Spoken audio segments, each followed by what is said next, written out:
ریاست مہاراشٹر کے شہر اورنگ آباد اور اطراف کے علاقوں میں مغلیہ دور کے آثار جگہ جگہ موجود ہیں۔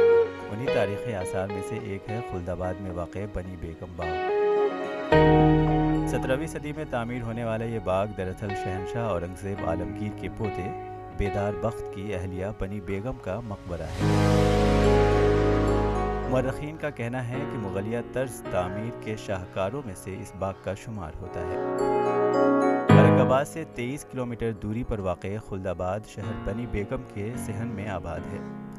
تاریخ کے جانکاروں کا کہنا ہے کہ اسی لیے شہر کا نام خلد آباد رکھا گیا ہے، کیونکہ خلد کے معنی ہوتے ہیں جنت۔ باغ بنی بیگم کی بہت ساری خصوصیات ہے، اس میں سے ایک خصوصیت یہ ہے کہ جیسے دیگر باغات ہیں، جیسے دیگر شہزادیوں اور ملکاؤں کے مقبرے ہیں مغلیہ، تو وہ سب محل نما۔ اسی طریقے سے باغ بنی بیگم کو ہم جب باہر سے دیکھتے ہیں تو یہ ایک محل نظر آتا ہے۔ وہ تو بہت جو ہے تو شکریہ اور قابل تحسین ہے حکومت مہاراشٹر اور ریاستی محکمہ آثار قدیمہ کہ اس نے اس پر دھیان دیا، اس کی تعمیر کی، اس کی دیواروں کا جو ہے تو رنگ روغن کروایا، اس کو پلسٹر کروایا، اس کے جو ہے تو راستے درست کیے، اس کی گارڈننگ پر جو ہے تو مالیوں کو لگایا گیا۔ ورنہ نظام گورنمنٹ کے دور میں جب پڑھتے ہیں ہم تو ایک آدھی وہ تھا مالی اس کا۔ رقبے کے لحاظ سے یہ باغ زیادہ وسیع نہیں ہے اور نہ ہی اس کی بناوٹ مربع نما ہے، بلکہ اس باغ کو مثلث نما رکھا گیا ہے۔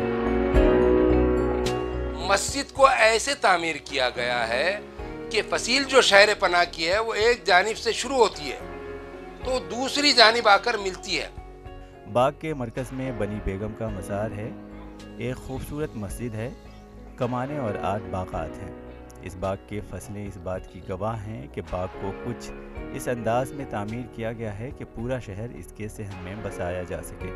پر ٹورسٹ لوگوں سے بہت انکم ہوتی ہے، ادھر ہے کیا سوا اس کے، لیکن کیا یہاں کے لوگ جو ہیں نا اس کو دھیان نہیں رکھتے۔ مسجد ویران اس لیے کہ یہاں کے مسلمان اس میں دلچسپی نہیں رہتے، اس کے اندر خود انٹرسٹ نہیں رکھتے۔ یہاں کہا جاتا ہے کہ آصف جاہی دور حکومت میں بنی بیگم باغ کا کوئی پرسان حال نہیں تھا، فقط ایک مالی اس باغ کی دیکھ ریکھ کیا کرتا تھا، جس کی وجہ سے باغ کی حالت خستہ ہو گئی تھی اور کچھ حصہ منہدم بھی ہو گیا تھا۔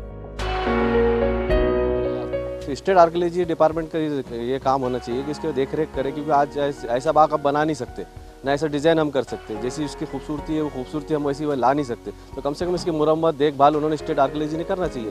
اسٹیٹ آرکیالوجی ڈپارٹمنٹ کا اس کے اوپر دھیان ہی نہیں ہے۔ لیکن بعد میں ریاستی محکمہ آثار قدیمہ کی توجہ کے سبب اس باغ کی رونق بحال ہوئی، تاہم سیاحوں اور مقامی لوگوں کو شکایت ہے کہ جیسی نگہداشت ہونی چاہیے وہ نہیں کی جا رہی ہے۔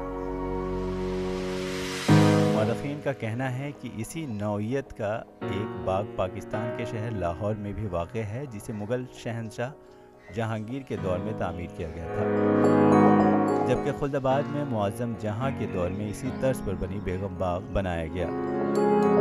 17ویں صدی میں تعمیر یہ باغ ملک کے مغلیہ تاریخ کا اہم ورثہ ہے، جس کی نگہداشت ضروری ہے۔ اورنگ آباد سے اسرار چشتی کی رپورٹ۔